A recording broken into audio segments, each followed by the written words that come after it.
Bismillahirrahmanirrahim.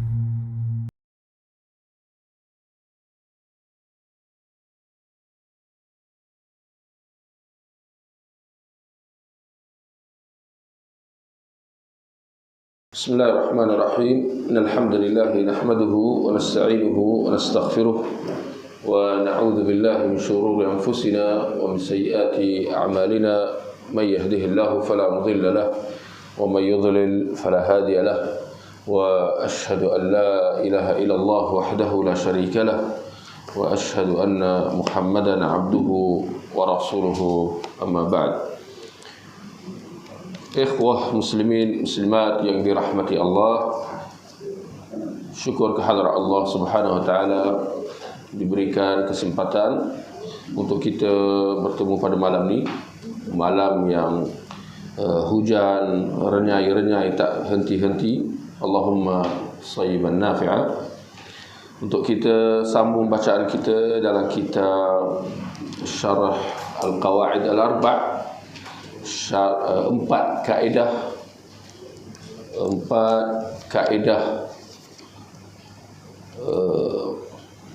empat kaedah dalam memahami syirik. Dan pada malam ni kita sambung kaedah yang ketiga, muka surat 53. Muka surat 53, kaedah ketiga, pelbagai bentuk sembahan orang kafir. Kata penulis Syekh Muhammad At-Tamimi rahimahullah, sesungguhnya Nabi SAW diutuskan di tengah-tengah manusia yang memiliki pelbagai bentuk sembahan. Ada yang menyembah matahari dan bulan, ada yang menyembah malaikat, ada yang menyembah nabi dan orang saleh, dan ada juga yang menyembah pokok dan batu. Kesemua mereka ini diperangi oleh Nabi SAW, dan baginda tidak membeza-bezakan satu kelompok dengan yang lain. Dalilnya ialah firman Allah, waqatiluhum hatta la takuna fitnah wa yakuna ad-dinu kulluhu lillah. Dan perangilah mereka sehingga tidak ada lagi fitnah, yakni syirik, dan sehingga agama itu seluruhnya menjadi milik Allah semata-mata. Al-Baqarah ayat 193. Dalil mereka menyembah matahari dan bulan ialah firman Allah. Saya ingat kita baca terjemahannya. Dan antara tanda-tanda kekuasaannya ialah malam, siang, matahari dan bulan. Janganlah bersujud kepada matahari dan janganlah pula kepada bulan. Sebaliknya, hendaklah kamu bersujud kepada Allah yang menciptakannya, sekiranya kamu betul benar-benar hanya beribadah kepada Allah. Fussilat ayat 37. Dalil mereka menyembah para malaikat ialah firman Allah. Mafhumnya, dan ingatlah ketika dia menghimpunkan mereka semua pada hari kiamat, kemudian dia bertanya kepada malaikat, adakah mereka semua ini menyembah kamu dahulu? Mereka menjawab, Maha suci engkau, engkaulah pelindung kami, dan bukanlah mereka. Bahkan mereka adalah penyembah jin. Kebanyakan mereka pula percaya kepada jin itu. Surah Saba ayat 40 dan 41. Dalil mereka menyembah para nabi ialah firman Allah. Dan ketika Allah berfirman, wahai Isa putera Maryam, engkaukah yang berkata kepada manusia, jadikanlah daku dan ibuku sebagai dua sembahan selain Allah. Isa menjawab, Maha suci engkau, tidaklah layak bagiku mengatakan sesuatu yang aku tidak berhak mengatakannya. Sekiranya aku pernah mengatakan sebegitu, maka tentulah engkau mengetahuinya. Engkau mengetahui apa yang ada pada diriku, sedangkan aku tidak mengetahui apa yang ada pada dirimu. Kerana sesungguhnya engkau jugalah yang maha mengetahui perkara-perkara ghaib. Al-Ma'idah 116. Dalil mereka menyembah orang saleh ialah firman Allah, katakan, mafhumnya, katakanlah wahai Muhammad, serulah mereka yang kamu dakwa, yakni boleh memberi pertolongan selain Allah, kerana sudah tentu mereka tidak berkuasa menghapuskan mudarat daripada kamu dan tidak pula dapat memindahkannya. Orang yang mereka seru itu, mereka sendiri mencari jalan kepada Tuhan mereka, sekalipun orang yang lebih dekat, yakni kepada Allah, serta mengharapkan rahmatnya. Sekejap ya. Orang yang mereka seru itu, mereka sendiri mencari jalan kepada Tuhan mereka, sekalipun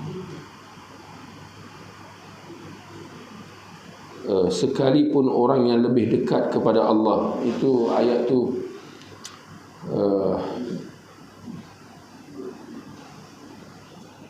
ada terjemahan lain ke? Yang mana bukan sekalipun, yang mana lebih dekat kepada Allah, ya.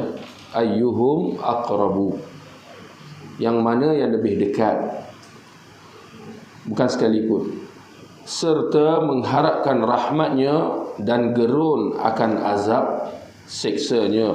Isra ayat 56 dan 57. Dalil mereka menyembah pokok dan batu ialah firman Allah, afara'aitumul lata wal uzza, maka adakah patut kalian orang-orang musyrikin menganggap bahawa Al-Lat dan Al-Uzza serta Manat yang ketiga, yakni sebagai anak perempuan Allah. Ini tak ada apa? Tak ada nombor surah ya.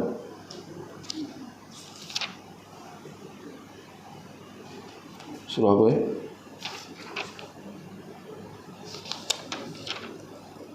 Tertinggal ya.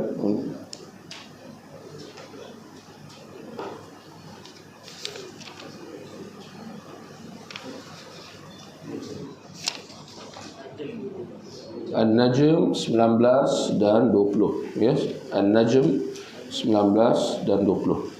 Baik. Dan hadis yang diriwayatkan oleh Abu Waqid Al-Laythi bahawa baginda berkata, kharajna ma'a Rasulullah sallallahu alaihi wasallam ila Hunain. Dahulu kami berangkat bersama Rasulullah sallallahu alaihi wasallam menuju ke Hunain. Sedangkan pada waktu itu kami baru sahaja keluar daripada kekufuran, yakni baru masuk Islam. Ketika itu orang-orang musyrikin memiliki sebuah pokok, sebatang pokok ke sebuah pokok? Sebuah pokok yang mereka berdiam diri padanya. Berdiam diri padanya apa artinya?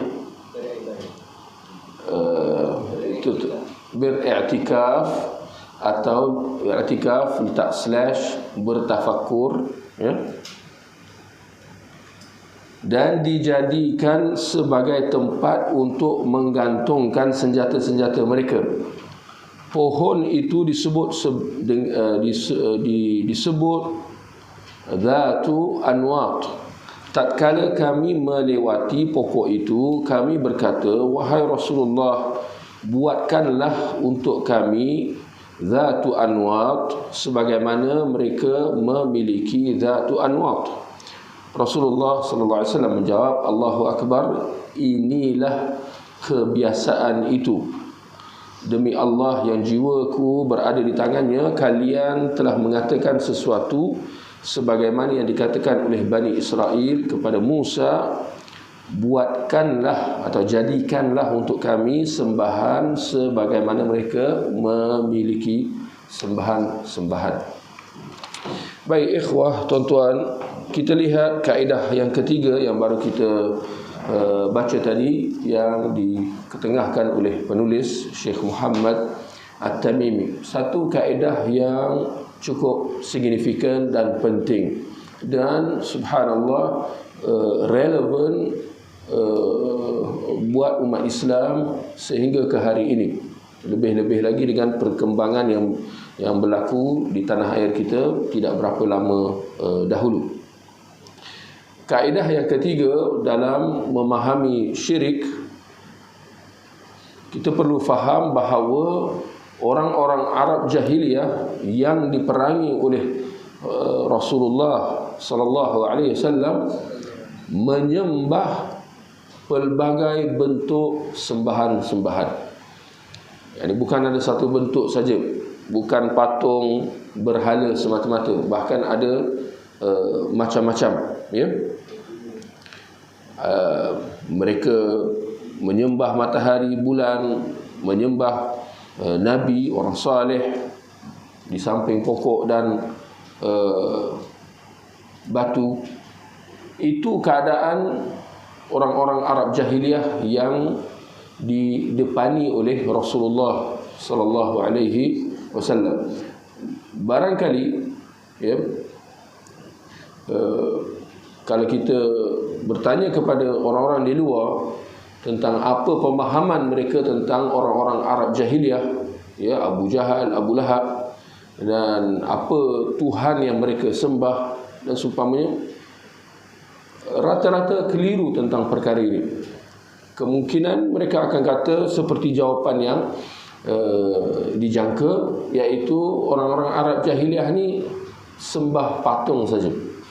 Ya, orang-orang Arab jahiliyah dia sembah patung, disembah berhala. Itu pemahaman rata-rata masyarakat di luar. Sedangkan realiti bukan itu sahaja, ya, bahkan lebih lagi, ya. Jadi penulis Syekh Muhammad dia mengemukakan dalil, dan ini kekuatan kitab tulisan beliau ini. Bila beliau memberi satu kenyataan, ya, mengetengahkan satu poin atau kaedah, beliau, ya, membawakan dalil-dalil yang menyokongnya. Jadi beliau menjelaskan bahawa bahkan orang Arab jahiliyah, Abu Jahal, Abu Lahab dan yang lain, ada dalam kalangan mereka yang menyembah malaikat, menyembah matahari, bulan, ada yang menyembah patung berhala, ya, batu, pokok, bahkan ada yang menyembah orang-orang wali, orang-orang saleh, ya, yang dah mati, ya. Dan kita kata inilah bahana syirik. Ini adalah bahana syirik, bahawa orang-orang musyrikin sejak dahulu sampai ke hari ini, mereka tak pernah nak sepakat akan apa yang wajar disembah. Yani ada khilaf dalam kalangan mereka tentang apa sembahan yang patut disembah, berbanding dengan golongan ahli tauhid, ya, orang Islam, orang beriman, di mana sembahan mereka hanya satu, tidak lain dan tidak bukan Allah Subhanahu wa taala. Ini kita ambil perhatian tentang perkara ini. Saya nak tanya tuan-tuan, antara banyak Tuhan dengan hanya satu Tuhan,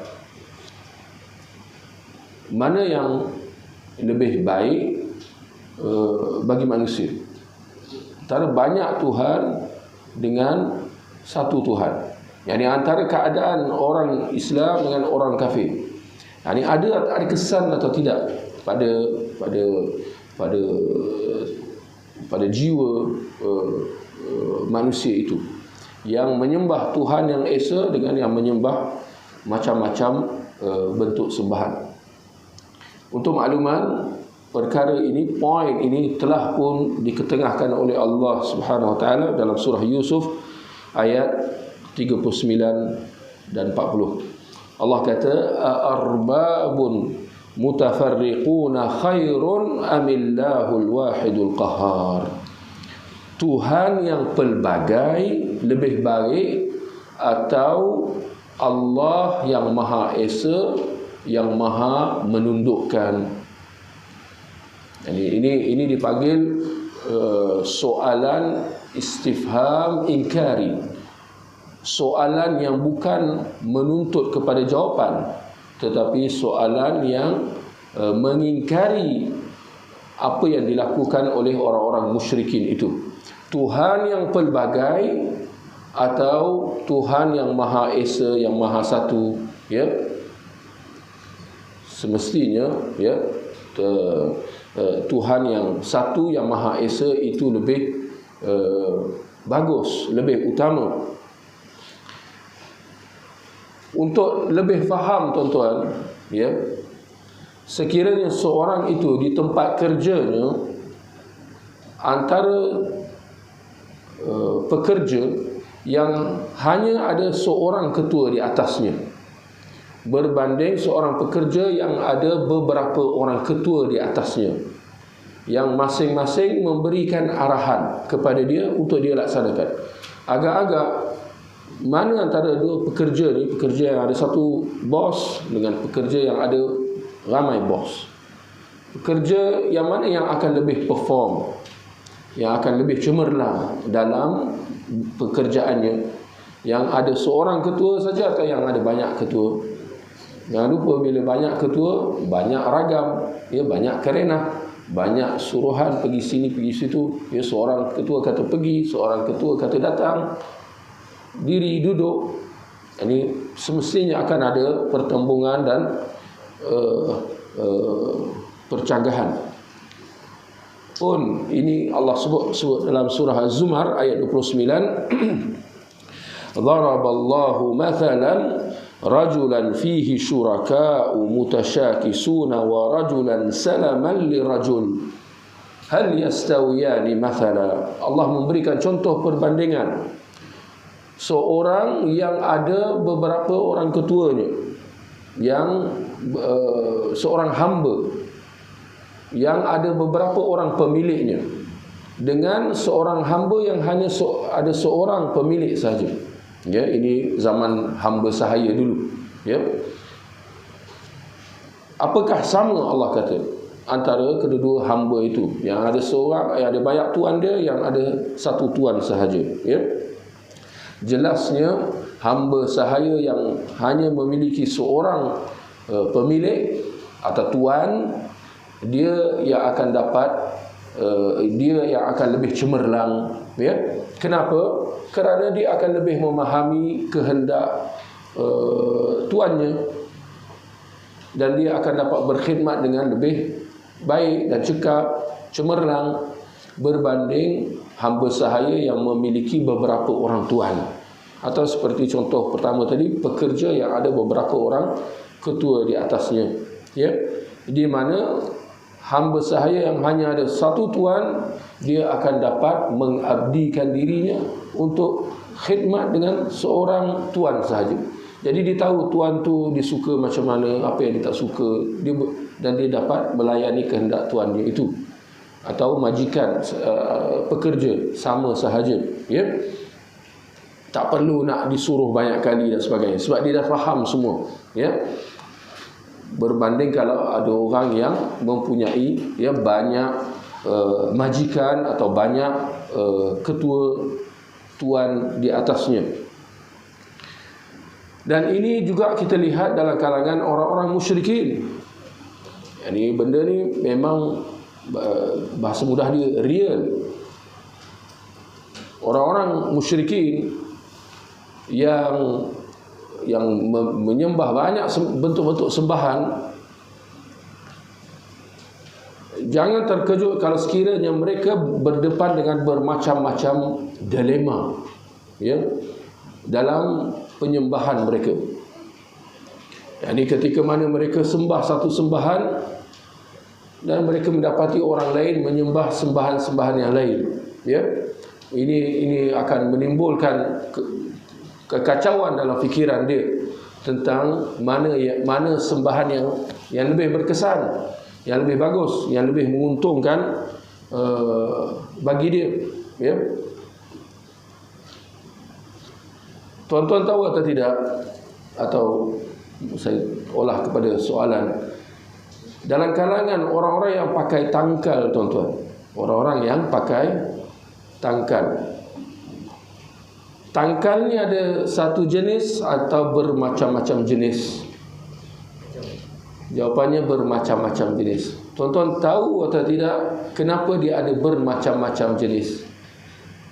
Sama saja, kerana kekeliruan dalam nak menentukan yang mana yang lebih mujarab. Ada khilaf.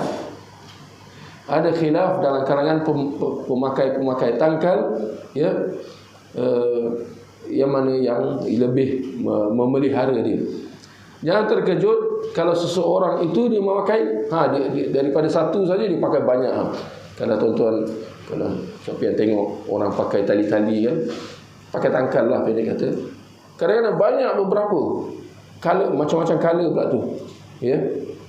Untuk makluman, tidaklah lagi bertambah tangkal-tangkal yang dipakai itu, lagi goyang sebenarnya iman dia. Sebab satu tu dia tak berapa yakin, maka dia pakai yang kedua. Yang kedua tak berapa yakin juga, bagi yang color lain. Itu dia antar kesan dia.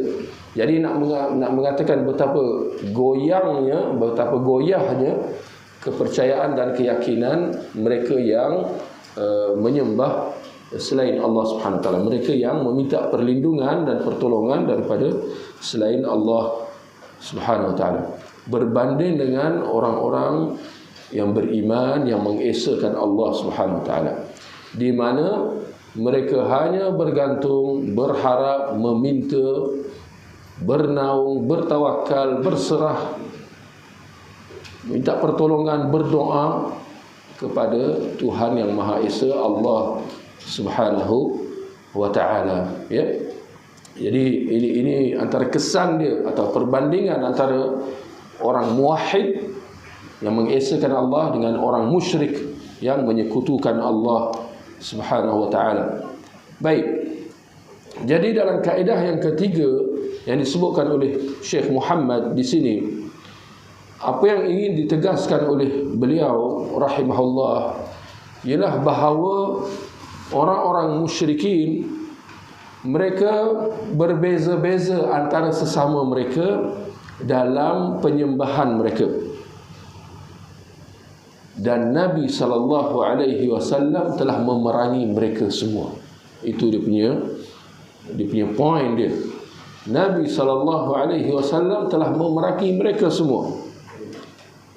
Tak kira apa bentuk penyembahan yang mereka sembah, maka Nabi SAW telah memerangi orang-orang Yahudi, Nasrani, Majusi, dan orang-orang musyrikin yang menyembah segala macam bentuk sembahan. Nabi SAW telah memerangi mereka yang menyembah malaikat, menyembah matahari bulan, seperti mana baginda SAW juga telah menyembah orang-orang yang menyembah wali-wali, orang-orang saleh yang telah mati, meninggal dunia, tanpa membezakan mana-mana daripada mereka ini semua, ya. Maka ini adalah satu penolakan, tuan-tuan dan puan, terhadap pandangan yang mengatakan bahawa orang yang menyembah wali, orang saleh, tak sama dengan orang yang menyembah batu berhala. kaedah yang ketiga ini menyanggah syubhat tersebut. Bahkan tidak ada beza antaranya, antara orang yang menyembah kubur, menyembah orang yang sudah mati, walaupun orang itu orang saleh atau wali atau nabi, tak sama, tak ada beza antara dia dengan orang yang menyembah berhala, patung dan sebagainya, ya. Jadi andaian bahawa orang yang pergi ke kubur dan meminta daripada orang yang sudah mati, hukumnya berbeza dengan orang yang pergi ke batu dan meminta daripada batu tersebut. Andaian mengatakan bahawa ada perbezaan antara kedua-duanya, ini adalah andaian yang keliru dan salah, ya. Dan ternyata bahawa syubhat ini terus berlegar di luar sana, seperti mana yang tuan-tuan sedia tahu, bagaimana baru-baru ini ada seorang yang mengatakan bahawa Muslim boleh meminta daripada pokok, ya, asalkan dia yakin bahawa Allah yang memberi. Demikian, bahkan ini lagi dahsyat, pokok dia membolehkan meminta daripada pokok seperti mana dia membolehkan meminta daripada kubur. Dia ambil dua sekali. Tamak betul. Semua syirik dia nak bolotnya. Jadi ini menunjukkan kekeliruan yang tak kurang dahsyatnya, ya. Sedangkan Rasulullah sallallahu alaihi wasallam telah memerangi semua bentuk kesyirikan, ya. Menganggap mereka yang menyembah apa jua selain daripada Allah sebagai orang-orang musyrik, di mana, ya, Nabi telah mengangkat senjata ke atas mereka. Nabi tidak membezakan antara orang Yahudi, Nasrani dengan orang Majusi atau orang-orang Arab Jahiliyah. Nabi tidak membezakan antara mereka semua, ya. Untuk makluman tuan-tuan, orang-orang Yahudi mereka sembah Uzair. Uzair ini dikatakan dia orang saleh. Dia seorang lelaki saleh, dan ada yang kata dia seorang nabi. Yani orang Yahudi sembah seorang wali Allah. Orang Nasrani, tuan-tuan sedia tahu, mereka sembah Nabi Isa. Ini minta daripada Nabi Isa, oh Jesus, kan disebut-sebut oh Jesus. Dia meminta daripada Nabi Isa alaihissalam. Dan itu semua, ya, sekalipun yang mereka sembah itu adalah orang saleh atau seorang nabi, tetap perbuatan itu adalah syirik. Jadi maksud di sini tuan-tuan, dalam kalangan para penyembah kubur yang menganggap bahawa kalau kita minta dengan kubur, kita seru nama si mati, wahai si fulan, maka apa beza dengan orang Yahudi dan Nasrani yang menyeru nama orang saleh, yang menyeru nama seorang nabi? Betul atau tidak tuan-tuan? Cuba kita renung dan lihat perkara ini. Apa beza, ya, ketika mana nama yang diseru itu, ya, terdiri daripada kalangan seorang wali atau orang saleh atau seorang nabi. Kenapa kita nak menganggap bahawa orang Yahudi dan Nasrani sebagai musyrik, sedangkan orang yang mendatangi kubur-kubur tertentu atas alasan dia seorang wali dan sebagainya, itu bukan, kita nak kata bahawa itu bukan syirik pula, ya. Sedangkan mereka semua menyeru nama selain Allah Subhanahu wa ta'ala, ya. Kerana itu Allah mengatakan dalam surah An-Nisa ayat 36, wa'budullah wa la tusyriku bihi syai'a. Dan sembahlah Allah dan janganlah engkau sekutukan dia dengan sesuatu apapun. Lihat, Allah kata sembahlah Allah dan janganlah sekutukan dia dengan sesuatu apapun. Yakni tak kira apa, tak kira malaikat, batu, pokok, matahari, bulan, orang saleh, nabi, bahkan kalau Rasulullah sallallahu alaihi wasallam sekalipun, jangan disembah, ya, jangan diseru, jangan dipanggil nama dia dengan minta tolong daripada dia dan sebagainya. Kerana itu semua adalah bentuk-bentuk penyembahan, ya. Kemudian Syekh Muhammad, tuan-tuan, kita lihat surah 53 yang kita baca tadi, ayat yang pertama. Allah kata wa qatiluhum hatta la takuna fitnah. Dan perangilah mereka sehingga tidak ada lagi fitnah. Allah memerintahkan Rasulnya Muhammad supaya dia memerangi orang-orang musyrikin seluruhnya sehingga tidak ada lagi fitnah. Fitnah yakni syirik, ya. Bukan fitnah dalam bahasa Melayu kita, ya. Fitnah dalam bahasa Melayu maksud dia lain dalam bahasa Arab. Fitnah dalam bahasa Arab yakni cobaan, dan sebesar-besar cobaan ialah syirik. Dan sehingga agama itu, tuan-tuan lihat apa maksud, dan sehingga agama itu seluruhnya menjadi milik Allah semata-mata. Apa artinya? Siapa boleh jelaskan secara ringkas? Sehingga agama itu seluruhnya menjadi milik Allah. Apa maksud agama itu? Agama itu letak dalam kurungan ibadah. Sehingga ibadah itu seluruhnya menjadi milik Allah, yakni bagi Allah. Segala apa bentuk ibadah dikhususkan bagi Allah Subhanahu wa ta'ala, ya.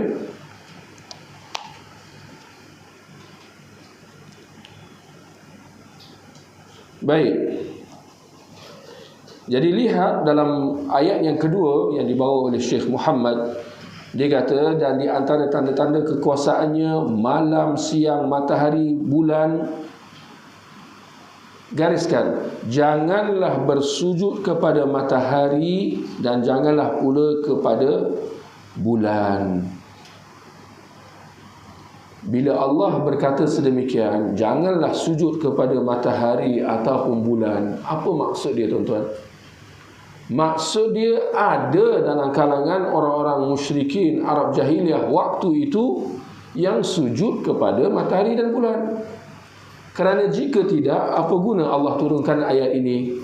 Dan apa guna Allah menenggah perbuatan tersebut jika tidak ada siapa pun yang sujud kepada matahari dan bulan ketika itu? Ya, boleh faham dia punya argument dia, dia punya hujah dia, ya. Jadi ini kita lihat bagaimana, ya, pemahaman para ulama, ya, dalam mereka mentafsirkan ayat-ayat Al-Quran, ya.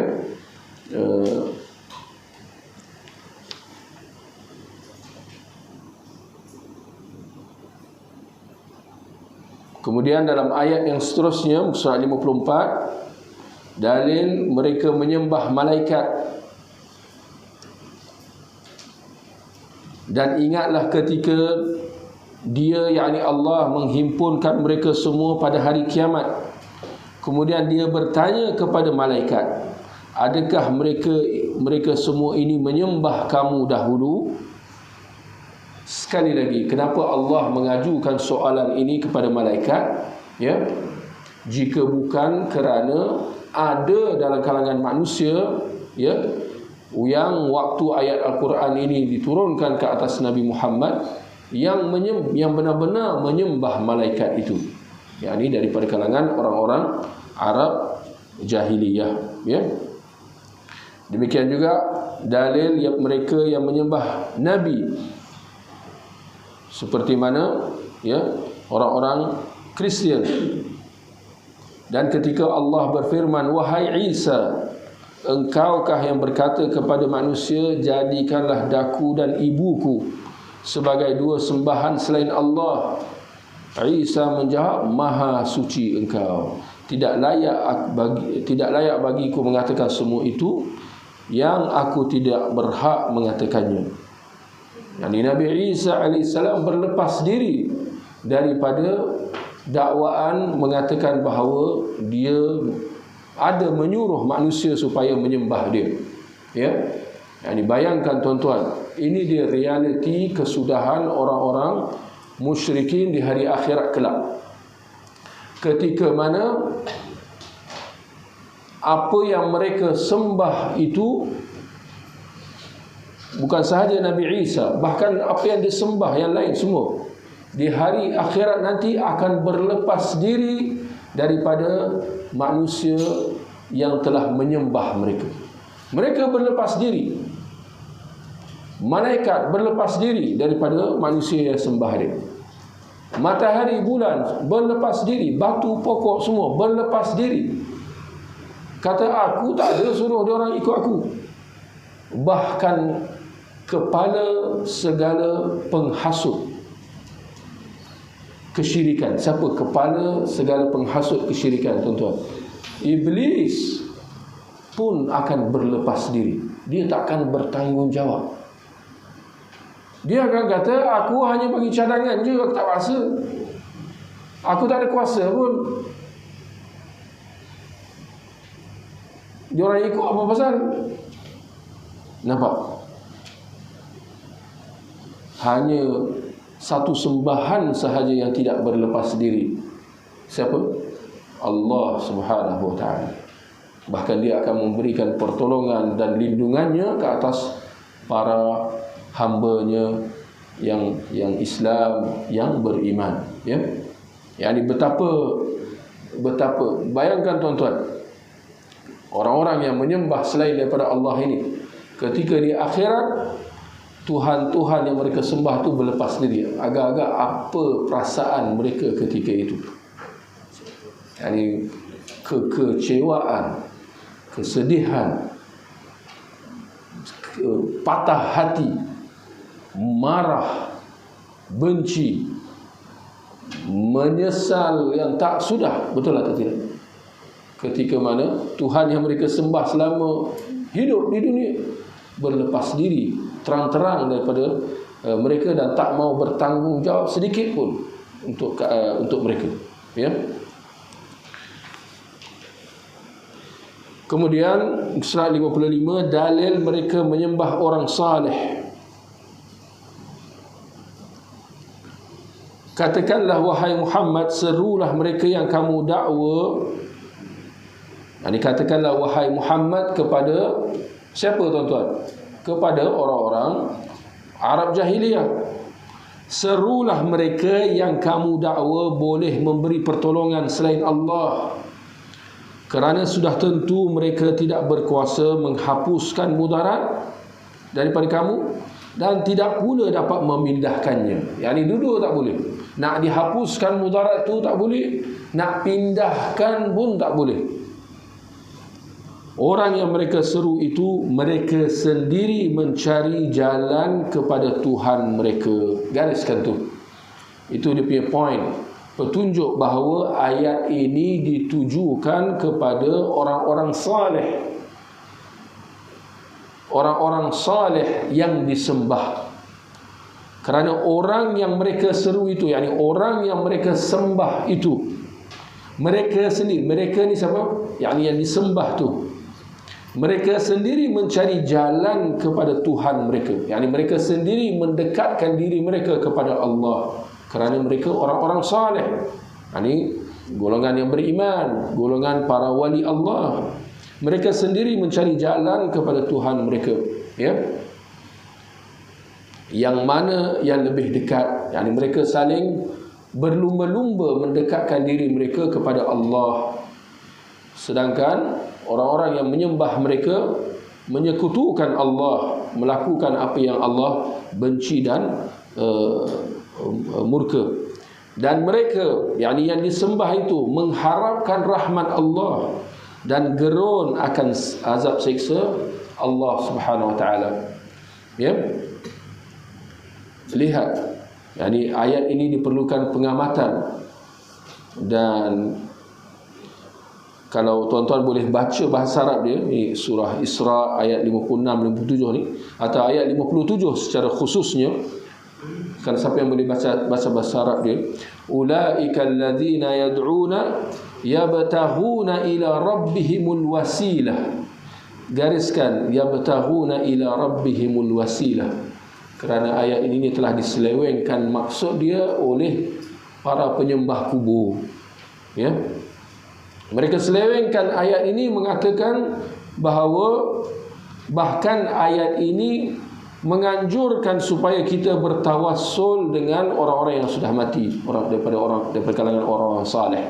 Ini sudahlah keliru, ya, dan mereka menambahkan lagi kekeliruan mereka dengan menyelewengkan maksud ayat Al-Quran. Ya. Baik. Kemudian seterusnya dalil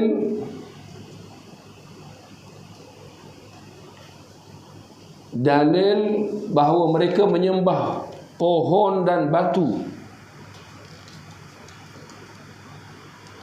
Afara'aytumul Lata wal Uzza wa Manata ats-tsalitsata al-ukhra. Adakah patut kalian, wahai orang-orang musyrikin, yakni Arab jahiliyah, menganggap bahawa Al-Lat, Al-Uzza serta Manat ini adalah 3 berhala orang-orang Arab jahiliyah dahulu? Al-Lat yang pertama ini merujuk kepada berhala yang wujud ketika itu di Taif. Dia adalah ibarat batu yang diukir dan dibangunkan rumah di atasnya dengan tirai mengelilinginya. Mirip rupa Kaabah di Mekah. Terletak di Taif dan didatangi oleh kabilah bernama Thaqif dan orang-orang yang tinggal di sekeliling Taif tu. Mereka pergi ke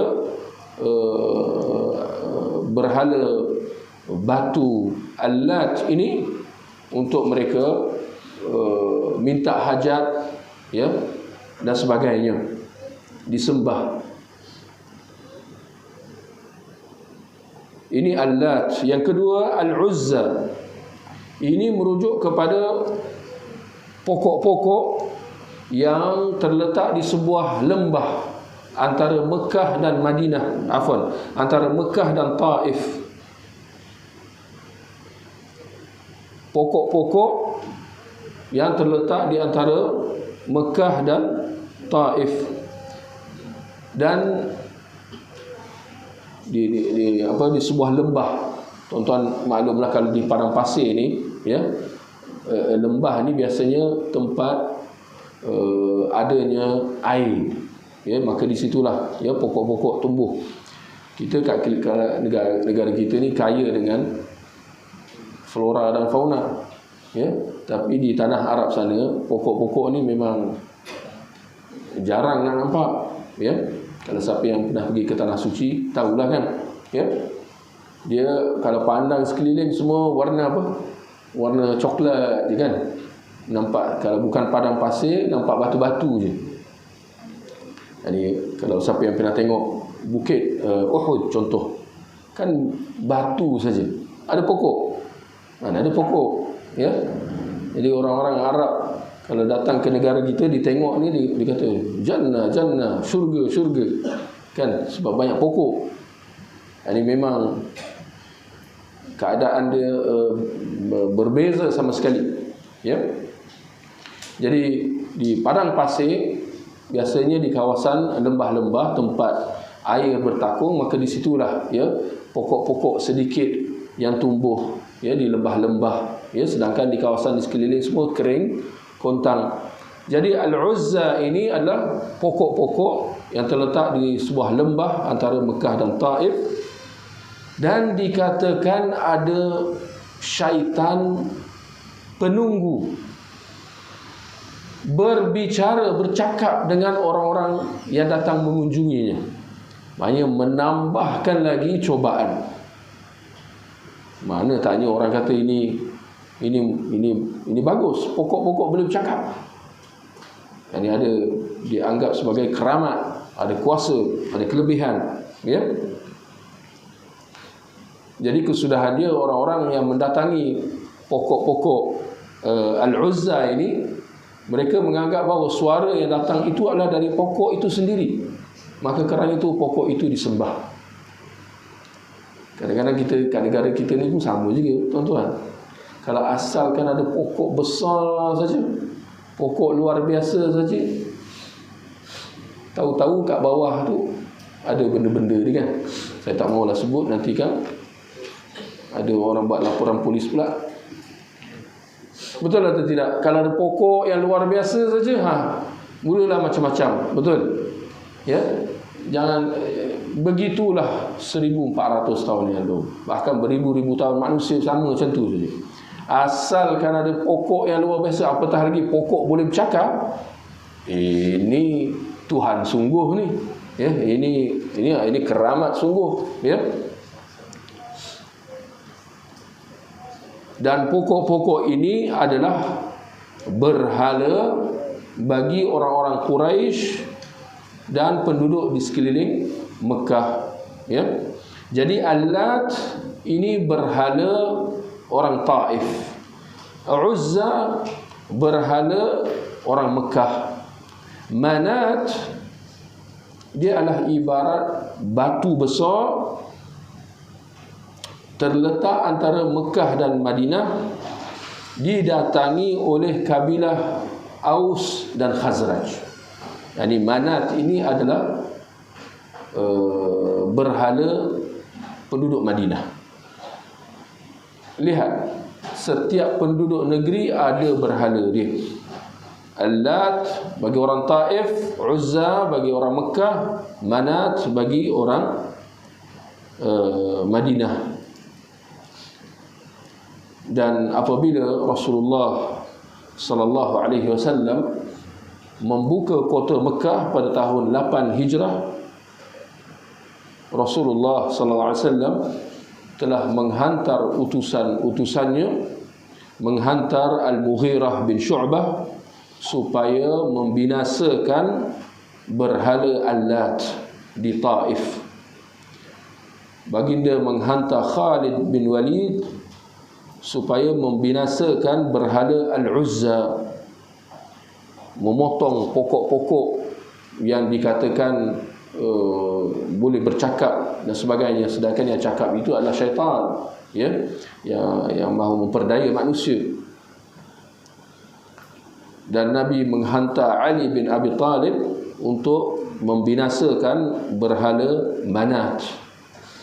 Maka kesudahannya pada zaman Rasulullah selepas pembukaan kota Mekah, ketiga-tiga berhala ini telah dibinasakan, telah dihancurkan oleh Rasulullah sallallahu alaihi wasallam, ya. Ada pula pada hari ini kalau, ya, benda-benda macam ni nak dibinasakan, dia orang kata jangan. Ini semua apa? Artifak sejarah. Ada nilai-nilai apa? Kebudayaan. Ini semua sejarah kemanusiaan, kita kena pelihara, ya. Ini semua syubhat, tuan-tuan, mahu mengekalkan umat manusia dalam kekeliruan dan kesyirikan. Baik, kemudian hadis yang terakhir yang dibawakan oleh penulis, ya,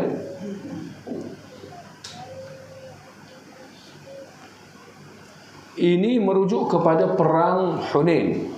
Perang Hunain dia berlaku sejurus selepas perang pembukaan kota Mekah. pada tahun 8 Hijrah, antara tahun 8 9 Hijrah, di mana dalam perang Hunain ramai orang, seperti yang tuan-tuan sedia maklum, selepas pembukaan kota Mekah, ya, masyarakat Arab sekeliling berpusu-pusu, berbondong-bondong masuk Islam. Maka ini menyaksikan dalam perang Hunain yang berlaku selepas tu. Perang Hunain ni adalah perang ke atas penduduk Taif, ya, ke atas penduduk Taif. Selepas Rasulullah buka kota Mekah, kota yang paling dekat dengan Mekah apa? Taif, ya. Padahal ni kan jemaah haji, kadang ada yang bukan haji, umrah ke apa, pergi ke Taif, ya, kerana pemandangan ni cantik dan sebagainya. Jadi Rasulullah telah menyerang sebuah kawasan bernama Hunain ketika itu, ya, berdekatan dengan Taif, dan ramai daripada kalangan tentera bersama Rasulullah ketika itu yang baru memeluk Islam. Tapi kita tengok tuan-tuan, dalam perjalanan nak pergi ke Hunain ni, dalam perang Hunain ni, ya, ketika itu kita lihat, ketika itu orang musyrik memiliki sebuah pokok yang mereka berdiam diri padanya, yang mereka beriktikaf dan, ya, mengharapkan keberkatan daripadanya, dan dijadikan sebagai tempat untuk menggantungkan senjata-senjata mereka. Tuan-tuan faham tidak apa maksud dia? Saya boleh jelaskan sikit apa maksud dia? Pokok dijadikan sebagai tempat untuk menggantungkan senjata, pokok untuk dijadikan tempat menggantungkan pedang-pedang. Apa maksud dia?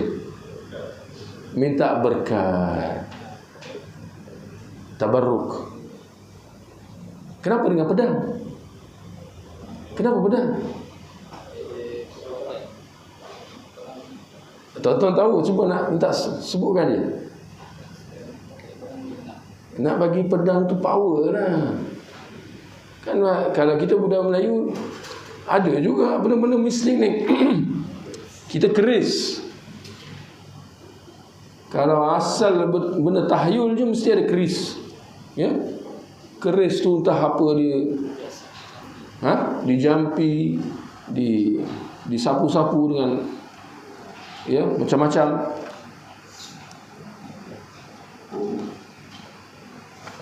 Baik. Pohon itu dinamakan pokok itu dinamakan Dhatu Anwat. Tatkala kami melewati pokok itu, ini perawi kata, ya, Abu Waqid Al-Laythi, tatkala kami melewati pokok itu, kami berkata, wahai Rasulullah, buatkanlah untuk kami Dhatu Anwat, yakni ya Rasulullah, pilihlah untuk kami pokok untuk kami mendatanginya dan mengharapkan berkat, dan kami gantung juga pedang-pedang kami sebelum nak pergi perang yang Hunain ni, seperti mana orang-orang musyrikin memiliki pokok yang seperti itu. Apa jawab Rasulullah? Allahu Akbar, innaha as-sunan. Allahu Akbar, inilah kebiasaan itu. Pertamanya, ini satu faedah buat kita. Kalau kita nampak atau kita dengar sesuatu yang tidak wajar, kita dianjurkan supaya berzikir, mengucapkan Allahu Akbar. Bukan semasa di ceramah politik ke apa. Tak, bila tengok benda-benda yang tak patut, kita kata Allahu Akbar, ya. Dalilnya hadis ni, ya. Tapi ada zikir baru tuan-tuan di kita, dekat masyarakat kita ni. Dia bukan Allahu Akbar, dia kata apa tuan-tuan? Allahu. Hu lain lagi. Hu dalam kurungan, bukan gelap. Allahu. Allahu apa benda ni? Ya. Ini penyelewengan dalam berzikir. Sebut Allahu Akbar, ya. Baik. Inilah kebiasaan itu. Apa maksud dia? Saya ingat, saya macam tak berapa nak berkenan juga dengan terjemahan tu. Innahas sunan. Ada terjemahan lain. Allahu Akbar. Inilah kebiasaan itu. Inilah cara orang-orang dulu. Inilah adat kebiasaan. Barakallah. Boleh juga. Ya, inilah adat kebiasaan. Ini adat kebiasaan orang-orang musyrikin. Mengharapkan keberkatan, mengharapkan manfaat, mengharapkan pertolongan daripada selain Allah. Ya. Mendatangi tempat-tempat tertentu untuk mendapat keberkatan. Ya. Pada hari ini sama juga. Ada program nama dia Jejak Rasul. Tapi sebenarnya lebih tepat lagi dinamakan Jejak Kubur, tuan-tuan. Tapi tujuan dia apa, tuan-tuan? Tujuan dia apa, tuan-tuan? Kalau bukan innaha as-sunan. Inilah dia adat kebiasaan orang-orang dulu, mencari-cari tempat untuk mendapatkan keberkatan. Ya. Jadi pada hari ini dalam kalangan orang Islam masih terbawa-bawa dengan pemikiran yang serupa. Ya. Ingin mencari tempat-tempat yang berkat. Ya. Pun ada disebut Gunung Jerai. Gunung Jerai itu dianggap sebagai apa, tuan-tuan? Sama saja, dianggap sebagai tempat yang berkat, ya. Sedangkan tuan-tuan, kaedah yang kita kena ingat, apa juga yang dianggap sebagai sesuatu yang berkat kena ditanyakan dalilnya. Apa dalilnya? Yani keberkatan itu satu benda ghaib, betul atau tidak, tuan-tuan? Nak tahu benda ni ghaib, benda ni berkat tak berkat? Bukankah ini hal agama? Bukankah ini benda ghaib? Ya. Berkat maknanya apa? Ada kelebihan, ada kemuliaan, ada keagungan. Ya. Mana kita tahu bahawa benda ni berkat? Kita hanya dapat tahu bahawa benda tu ada berkat atau tidak dengan panduan wahyu.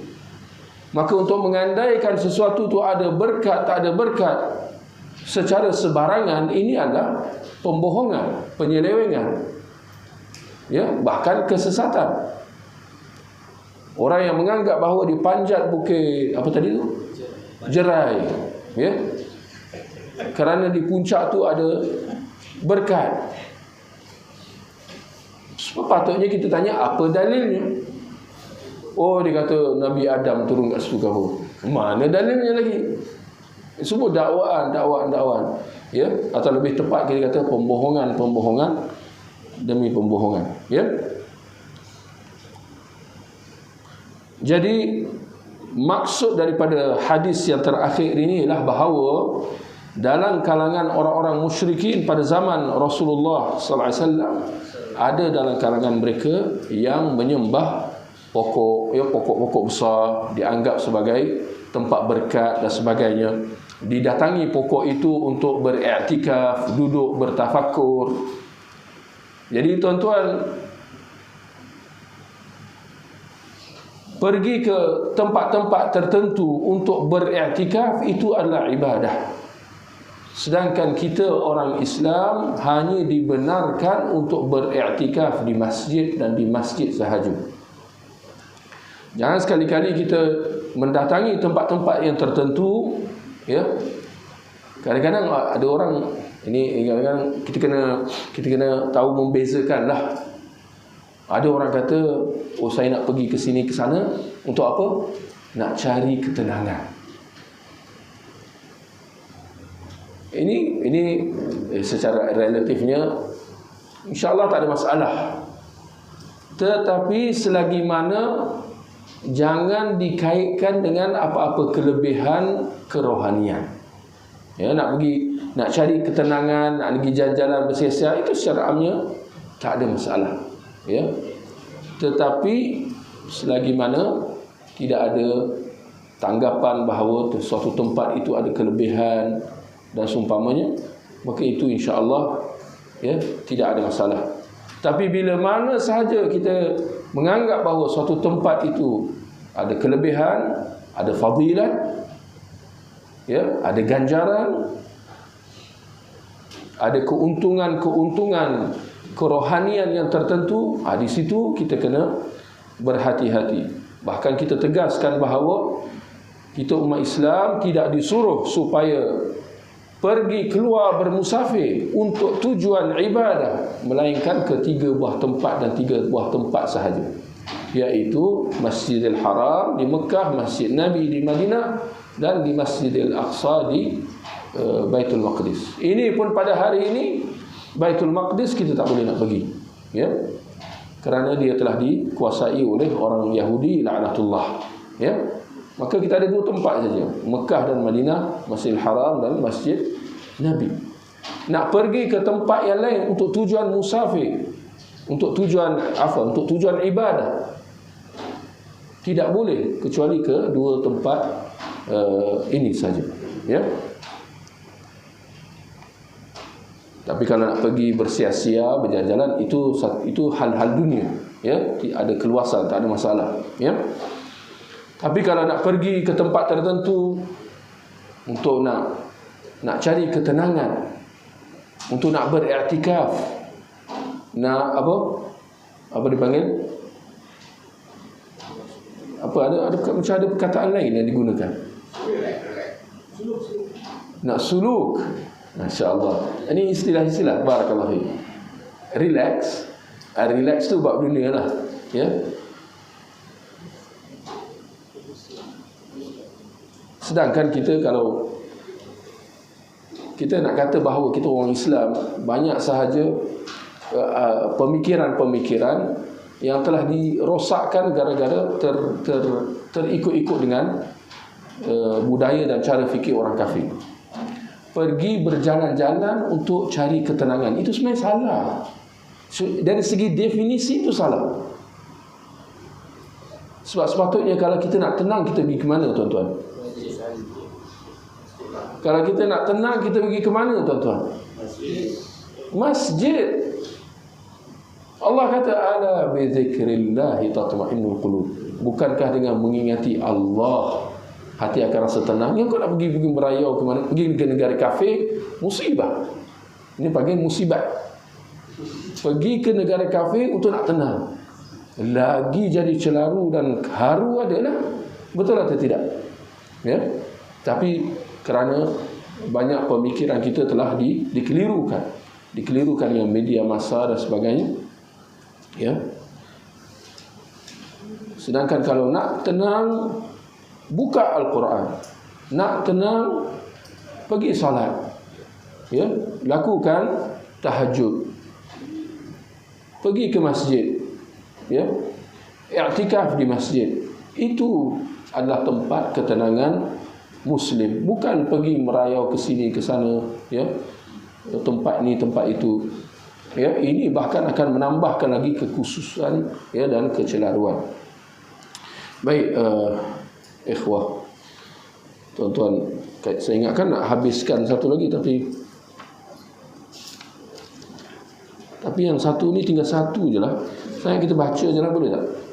Ya, kita tengok kaedah yang keempat, satu muka surat je. Baik, kaedah yang keempat, keadaan syirik pada zaman sekarang. Keadaan syirik pada zaman sekarang. Kata penulis, sesungguhnya keadaan kaum musyrikin pada zaman kita ini lebih parah jika dibandingkan dengan keadaan kaum musyrikin pada zaman dahulu. Ini kerana kaum musyrikin pada zaman dahulu melakukan syirik dalam keadaan senang, atau melakukan perbuatan syirik sewaktu senang, dan memurnikan ibadah kepada Allah semata-mata ketika susah. Adapun kaum musyrikin pada zaman kita ini melakukan perbuatan syirik dalam setiap keadaan, baik ketika senang maupun susah.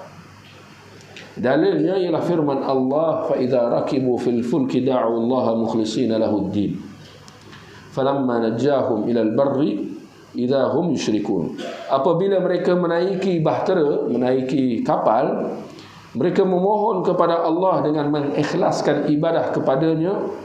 Tatkala tatkala Allah menyelamatkan mereka sampai ke darat, tak semena-mena mereka kembali melakukan syirik kepadanya. Surah Al-Ankabut ayat 65. Lihat tuan-tuan, apabila mereka menaiki bahtera, siapa mereka di sini tuan-tuan? Orang-orang musyrikin. Mereka memohon kepada Allah dengan ikhlas. Apa artinya? Yakni mereka meminta daripada Allah semata-mata. Siapa? Orang-orang musyrikin pada zaman Rasulullah dulu. Bila dia orang naik kapal, tahulah bila naik kapal di tengah laut macam mana keadaan, ombak dengan segala badai apa semua, terumbang ambing. Yalah, tengok keliling semua tak nampak darat. Takut tak takut? Takutlah. Apa mereka buat? Mereka minta terus, ya Allah, tolong kami, selamatkan kami, sampaikanlah kami ke darat. Tapi sebelum tu tuan-tuan tahu atau tidak kenapa bila ini keadaan orang musyrikin dulu. Bila naik kapal, bila dipukul ombak tinggi semua, mereka nyawa tu dah sampai ke halkum, hati berdebar-debar, keadaan jadi cemas. Allah kata bahawa mereka meminta terus daripadanya, minta tolong, ya Allah. Ketika tadi seru nama Allah, ya Allah tolong. Tapi saya nak tanya tuan-tuan, kenapa orang-orang musyrikin zaman dulu, bukan zaman sekarang terbalik. Kenapa bila mereka naik kapal, bila tengah laut tu, bila dipukul ombak, mereka menyeru nama Allah semata-mata? Siapa tahu kenapa? Dia barangkali memeranjatkan, dan lebih penting lagi,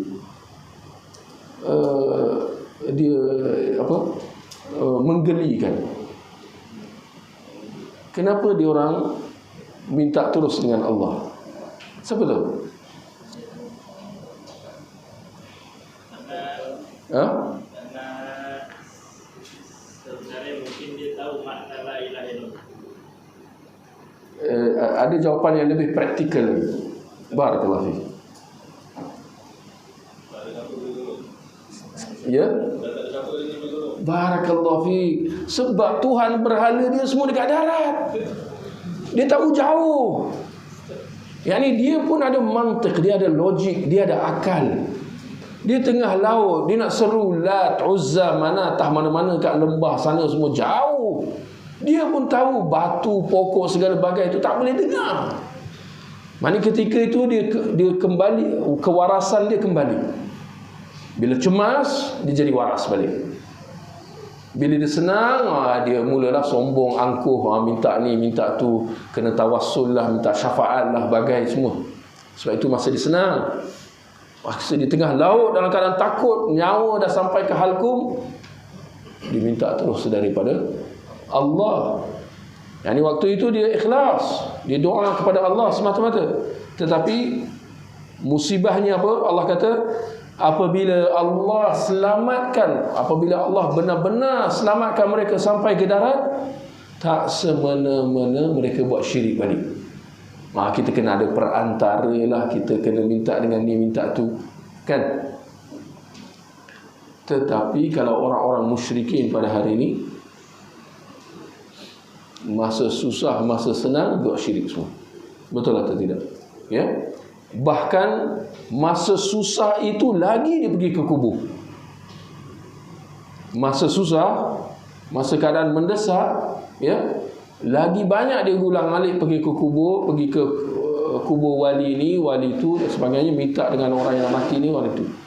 Yakni kalau dibuat perbandingan antara orang-orang musyrikin dulu dengan musyrikin sekarang, keadaan syirik pada hari ini dalam kalangan sebahagian orang Islam. Tuan-tuan, ini untuk maklumat. Bukan orang-orang musyrikin, orang Yahudi Nasrani itu memang musibah lah. Ya.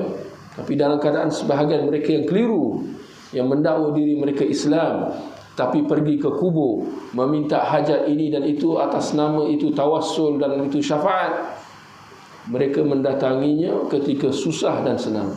Bahkan ketika susah lagi banyak mereka pergi melakukan hal-hal syirik ini. Yani dari sudut itu keadaan itu lebih parah berbanding orang-orang musyrikin dahulu. Ya. Baik, alhamdulillah, saya ingat sampai di situ. Kalau ada sebarang pertanyaan.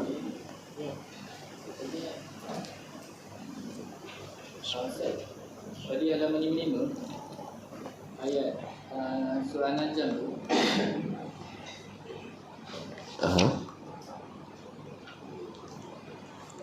Dia ada tuntunan sikit. Apa dia?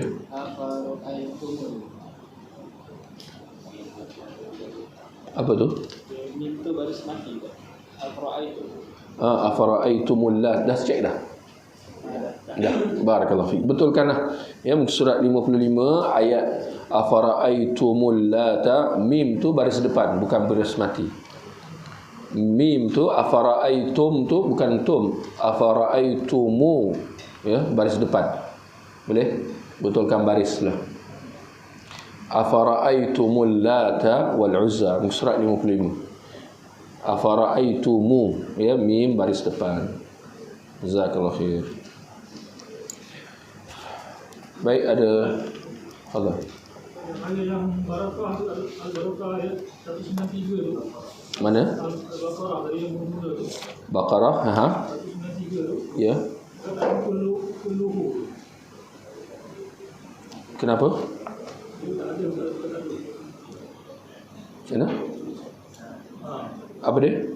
Salah kulluhu tak ada dalam ayat benar. Wa yakuna ad-dinu, sebetulnya. Oh iya ke? Dah cek dah? Masya Allah, ini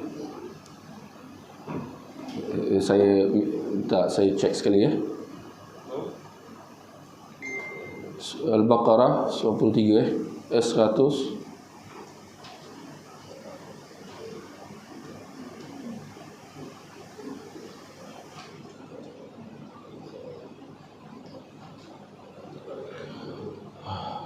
Masya Allah, mana datang kulluhu ni? Inna lillahi wa inna ilaihi raji'un. Ini tahrif ni. Baik, buang perkataan kulluhu tu, ya. Wa yakuna ad-dinu lillah, ya. Perkataan kulluhu tak ada.